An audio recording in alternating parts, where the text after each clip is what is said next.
आज की वीडियो में हम बात करेंगे कि अगर पाकिस्तान से आपने जर्मनी में जाकर बैचलर्स की डिग्री करनी है तो क्या प्रोसेस होगा। सबसे पहली जो रिक्वायरमेंट है जर्मनी में बैचलर्स करने के लिए वो है 13 ईयर्स की एजुकेशन। अगर आपने जीईडी की है या एफएससी की है तो आपको 13 ईयर्स की एजुकेशन पूरी करनी है। तो एफएससी वाले जो हैं वो 1 साल यूनिवर्सिटी में लगाएंगे, जिससे वो 2 सेमेस्टर लगाकर एक ट्रांसक्रिप्ट लेंगे।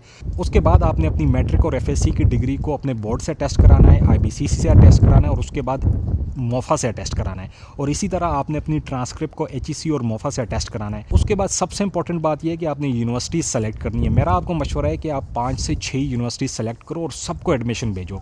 उसकी वजह यह है कि ज़रूरी नहीं है जिस यूनिवर्सिटी में आप करोगे उसी में आपका होगा। एक दफ़ा जब यूनिवर्सिटीज़ डिसाइड होगी तो आपने यूनिवर्सिटीज़ को एडमिशन भेजना शुरू कर देना है। एडमिशन भेजने का आसान तरीका यूनिवर्सिटी की वेबसाइट पर जाना है, वहाँ पर एडमिशन फॉर्म होगा, बैचलर्स में आपने एडमिशन लेना है, उसको फिल करना है। तो आपने 5-6 यूनिवर्सिटीज़ में एडमिशन भेज देने और फिर वेट करना है अपने एडमिशन का। मीनवाइल आपने 2-3 काम और करने हैं। अगर आप जर्मनी के अलावा किसी और कंट्री में भी अप्लाई कर रहे हैं तो मेरा आपको ये मशवरा है कि आप आइल्स लाजमी करें। और दूसरा मेरा आपको मशवरा है, अगर आपने सिर्फ जर्मनी में जाना है तो आप जर्मन लैंग्वेज का कोर्स शुरू कर दें। अगर आपको थोड़ी बहुत भी जर्मनी आएगी तो आपको आगे फ़ायदा होगा। अब आपका एडमिशन जब अप्रूव हो जाएगा आपको ईमेल आएगी, उस ईमेल को आपने प्रिंट करना है और उसके बाद आपने ब्लॉक अकाउंट की तरफ जाना है। जर्मनी की पब्लिक यूनिवर्सिटीज़ में एजुकेशन फ्री है, लेकिन उनकी एक रिक्वायरमेंट होती है कि आपके पास एक ब्लॉक अकाउंट हो। ब्लॉक अकाउंट का मतलब है कि आपका एक अकाउंट होता है जिसमें आप 12,000 यूरोज़ डालते हैं और वो फिर हर महीने 1,000 यूरो आपको वापस देते हैं। तो 1 साल में वो पैसे आपके पास वापस हो जाते हैं। वो पैसे आपके होते हैं, एजुकेशन मुकम्मल फ्री होती है।